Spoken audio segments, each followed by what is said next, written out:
కాదు అని మనకి తెలిసినప్పుడు ఎవరికి సమాధానం చెప్పాల్సిన అవసరం లేదు. అలాగే భయపడాల్సిన అవసరం అస్సలు లేదు. ధైర్యంగా ఉండండి. మనం మాట్లాడే పేదాలు అబద్ధం చెప్పవచ్చు, కానీ ప్రవర్తన మాత్రం ఎప్పటికీ అబద్ధం చెప్పదు. ప్రేమతో చేరదీస్తే క్రూర మృగాలు కూడా ప్రేమను చూపిస్తాయి.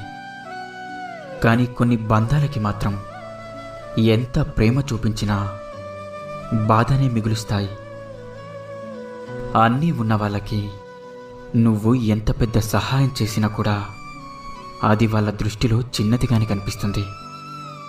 కానీ ఏమీ లేని వాళ్ళకి ఒక ముద్ద అన్నం పెట్టినా చాలు, వాళ్ళకి నువ్వు భగవంతుడిలా కనిపిస్తావు. కష్టం రాకపోతే సుఖం యొక్క విలువ తెలియదు.